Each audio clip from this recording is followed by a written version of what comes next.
Welcome to this module about selling in Amazon EU. Now, for many years, selling to Amazon customers in the EU was almost as easy as selling to customers in the UK. Unfortunately, this has changed as a result of Brexit. As we know, the UK is still part of the Amazon EU unified account, but of course, we're no longer a member of the European Union. When selling to the EU, the post-Brexit environment has then presented UK sellers with various challenges in terms of customs procedures, legal registrations, the requirement for new service providers, new arrangements for taxes and duty, and of course the additional costs that all of this brings. For many e-commerce sellers, Brexit has sounded the death knell for their EU operations, and many have simply ceased with this area of their business. Now, this may sound depressing, but fear not, because all is not lost. For those who do wish to commence with or return to their EU customer base, there are still plenty of options when selling on Amazon. Since Brexit took effect, there has been a general air of confusion about how things work, both on the UK side of the fence and on the EU side. Many sellers have ceased with their EU trading simply because they're unsure about how to proceed. That, however, doesn't mean that there isn't a viable option out there.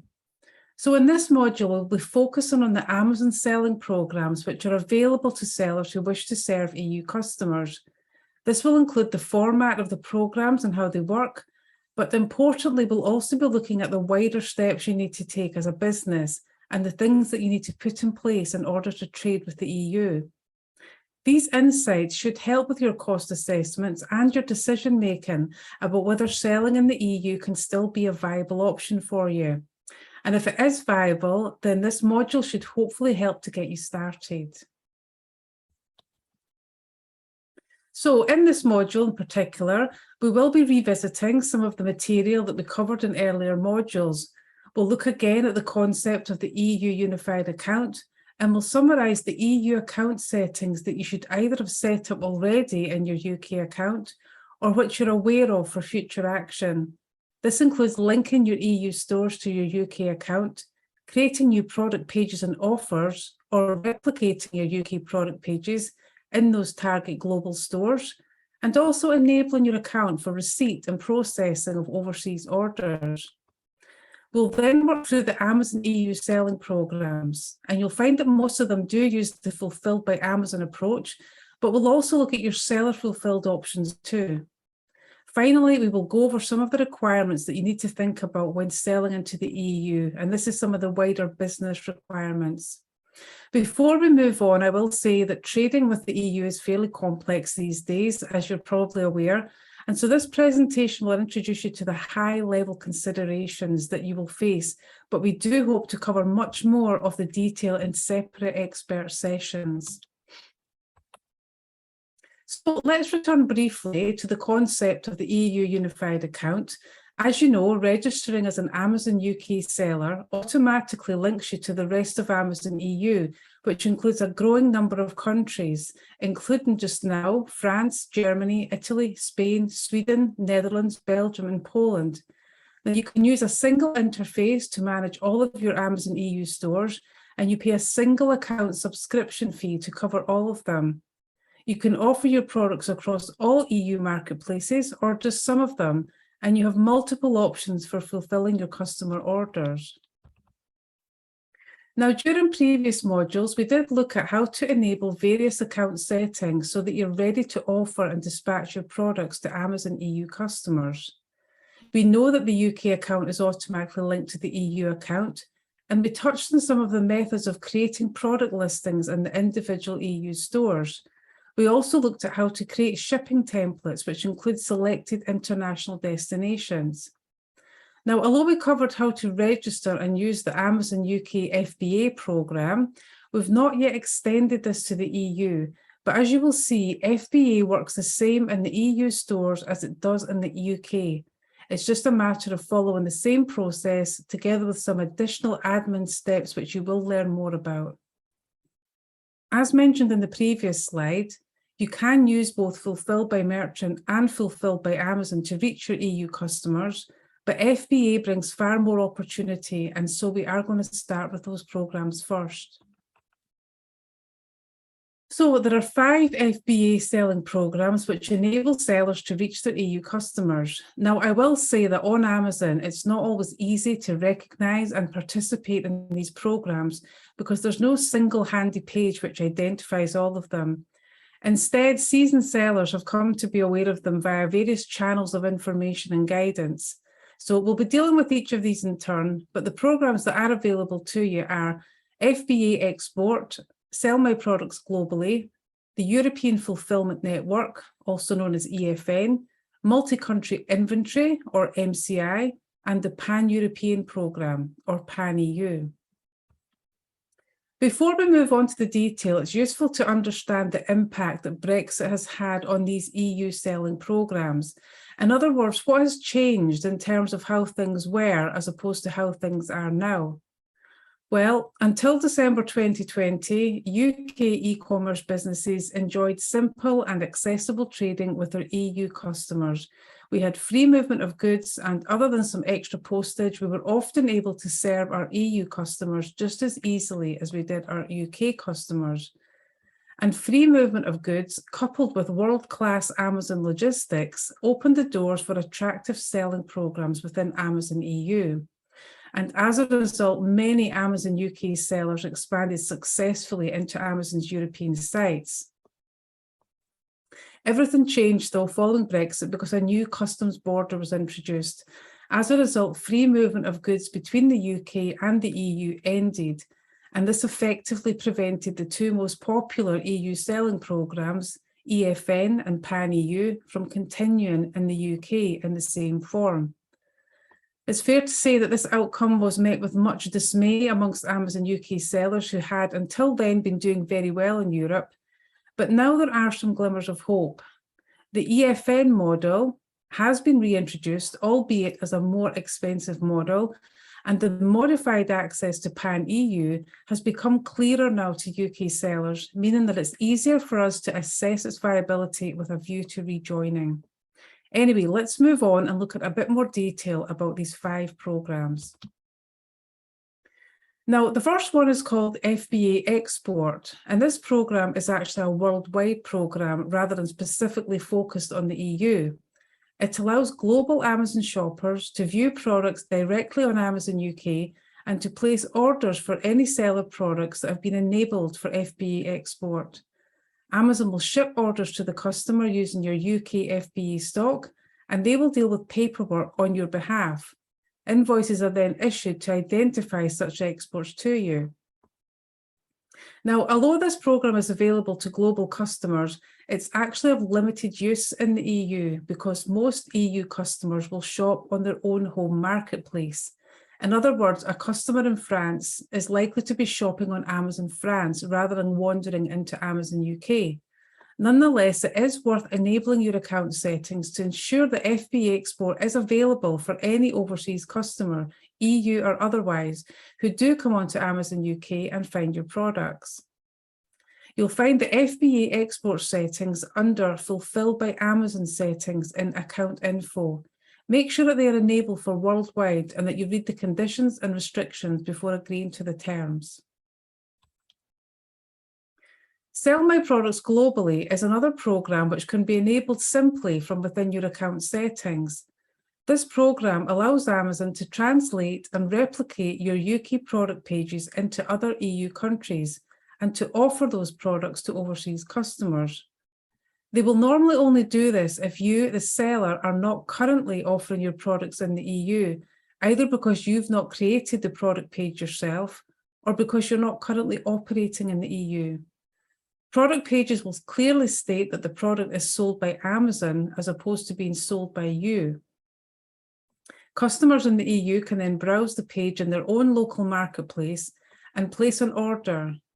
In this case, Amazon then instantly purchases the product from you, removes it from your FBA inventory, and sends it to the EU customer, all in one seamless transaction. Now, although you're serving an EU customer here, this is not actually classed as an export because Amazon, rather than you, has offered the product for sale. And in the event of an order, Amazon UK has purchased the item from you in order to supply the overseas customer. So for you, the process and the price is no different to any other domestic order. So this can be a great way to get started and to test your market, but there are some disadvantages that you need to be aware of. Firstly, you don't have any control over the product pages that Amazon chooses to translate, nor the countries that they appear in. And secondly, the item is offered for sale in the EU by Amazon and not by you. Hence, it does not appear anywhere in your own inventory. This means that you have no options to edit or manage the page in any way. The only thing that you're in control of is the quantity available for sale, since this will be whatever quantity you have stored at the Amazon UK warehouse. Again, you can leave the doors open for this source of customer. Look for Allow Amazon to buy my products to sell globally under the Fulfillment by Amazon settings under Account Info. Moving on to the European Fulfillment Network, also known as EFN. Now, for this program, you need to create the product pages and offers in the target EU marketplace yourself. This may mean using some of the listing tools described in the earlier modules about adding products and offers to the catalogue. Now, the difference between the European Fulfillment Network and the previous slide about sell my products globally is that with EFN, it's you and not Amazon who's creating the product pages and offers in the EU. This means that the items will appear in your own account inventory and can be managed and edited from there. Again, the customer can view the product pages from their own local marketplace and they can place an order. On receipt of the order, Amazon will ship the product to the EU customer directly from the FBA warehouses in the UK. They will deal with any paperwork and customs process, but it's you, the seller, who's classed as the export rather than Amazon. Now, EFN was originally withdrawn from UK sellers in late 2020 when Brexit took effect, and this was because it required Amazon to ship products across the customs border.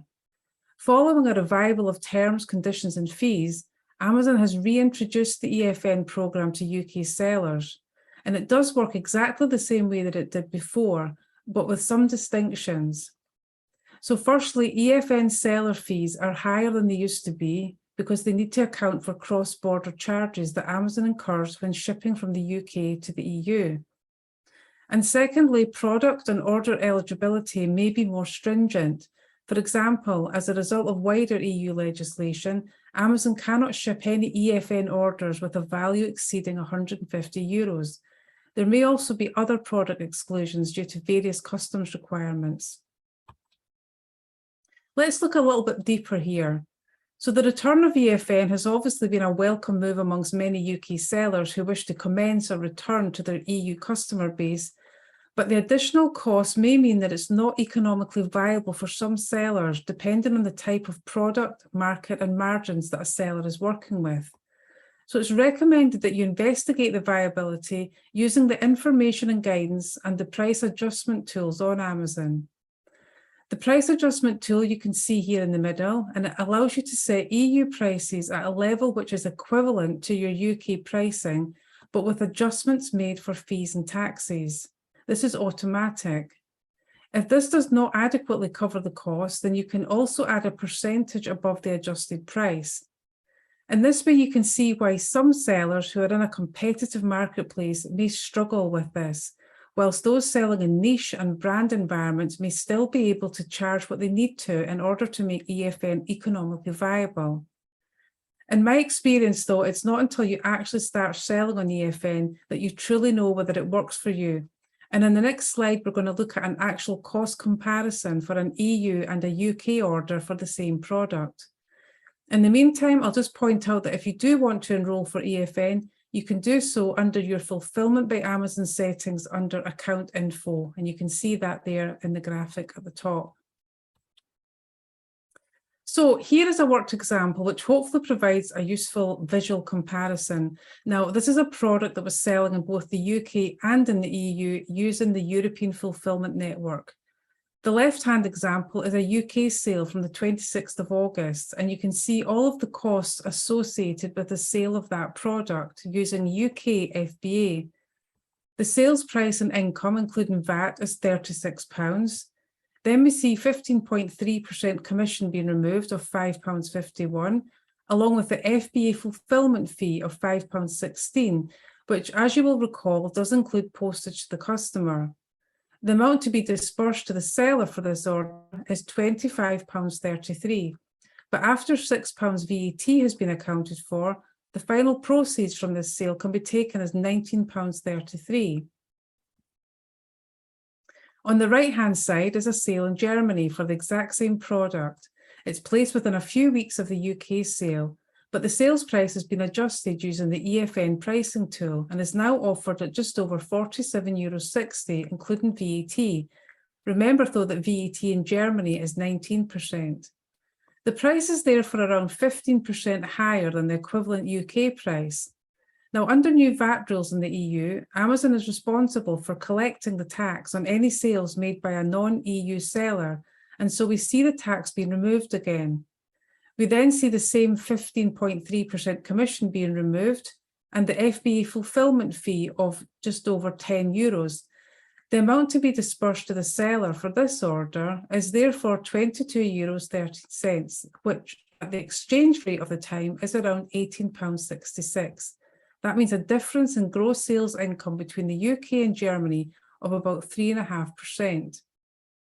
This comparison is useful because it not only shows the difference in price that needed to be charged in order to have a similar gross profit, but it also shows a difference in the FBA fulfillment fee, which is where the additional charges are to be found. You can see that the EU fee is over £4 higher than the UK fee. And this difference is where UK sellers need to focus their attention on when looking at the viability of the EFN programme. Now, I will say that the real picture is often not clear until you actually start to engage with the programme itself.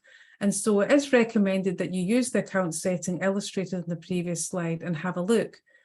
You can then do spot checks on any orders that come in and make adjustments as you see fit.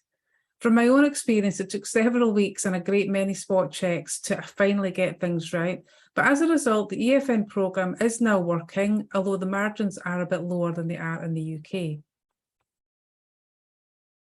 Now, EFN did sound very complicated there, but actually is quite simple because you just send your products to the FBA warehouses in the UK, enable your account settings for EFN, adjust your prices as required, and then leave Amazon to fulfill your UK and EU orders. The next two options are just as straightforward in terms of concept, but they do require more upfront administration and logistics in order to access them and make them work for you. If you're keen to serve your EU customers at a more advanced and profitable level, then these last two programs may well be worthwhile. So let's start with the Pan-European programme, or Pan-EU for short. This programme can be regarded simply as a much bigger version of the FBA network that operates in the UK. In other words, Amazon has FBA warehouses all over the EU and they are available for you to use. At present, Amazon has FBA warehouses in the UK, France, Germany, Spain, Italy, Poland, and Czech Republic. Prior to Brexit, Pan-EU sellers in the UK were only required to send their stock to UK warehouses, and from there, Amazon distributed their products across the EU. This has now changed, and UK sellers who still wish to use Pan-EU are required to send their stock directly to FBA warehouses in the EU countries of their choice. Now, sellers can opt for a minimum of 2 and a maximum of 6 countries in which to register for Pan-EU, and this brings the benefit of prime eligibility and lower local fulfillment fees in their selected countries.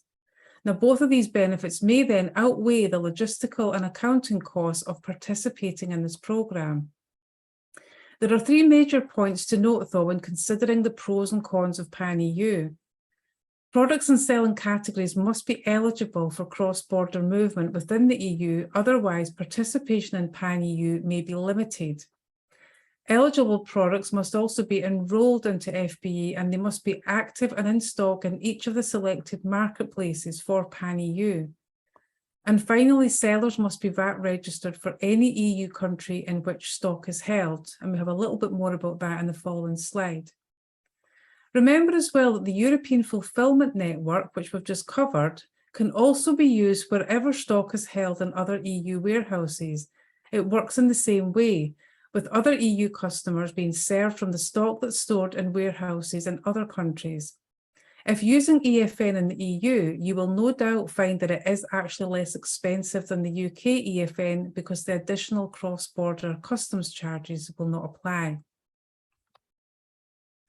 Now, the final programme is called Multi-Country Inventory, or MCI. Now, this is the oldest FBA selling programme operated by Amazon, and it used to be a simple add-on for FBA sellers in the UK who also wish to operate in another EU country. It's still sometimes used by sellers who only wish to stock their products and serve customers in an individual EU country, for example, France. Sellers can send their stock directly to that country and benefit from Prime eligibility and local FBA fees.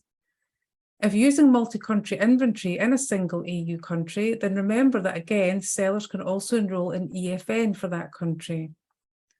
Finally, you'll recall from the previous slide, though, that there are various conditions attached to Pan-European, which includes criteria for the movement of goods and the eligibility of products and categories.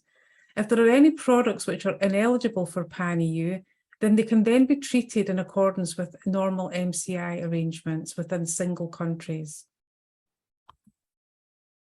So, as you've seen, the programmes themselves have a simple objective: to grow your European sales, but there are some complex frameworks to get your heads around. It's appreciated that everything you've just heard about the EU selling programmes may take some time to digest, but that is what your advisors are here for, so do remember to direct your questions to us. As with everything on Amazon, things become clearer once the practical work begins.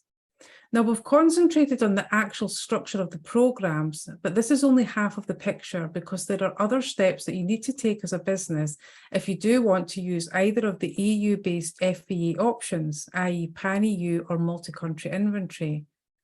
As a starting point, if you wish to export bulk stock to the Amazon FBA warehouses in the EU, you will need to be registered for VAT in any EU country that you wish to hold stock in. This is a requirement of EU law and it applies regardless of any sales that you make in that country. Also, when sending stock to the EU, either you or your representative will be classed as the importer of record, meaning that you're responsible for ensuring completion of customs paperwork and export procedures, along with payment of duties and taxes. It also includes the requirement to hold a UK EORI number for the purposes of exporting from the UK and an EU EORI number for the purposes of importing into the EU. Now, as a note here, folks, we have to say that matters relating to tax, duty, customs, accounting, reporting, and other export-related topics is very much a specialist area that does require professional advice from appropriately qualified persons, and we recommend that you do that.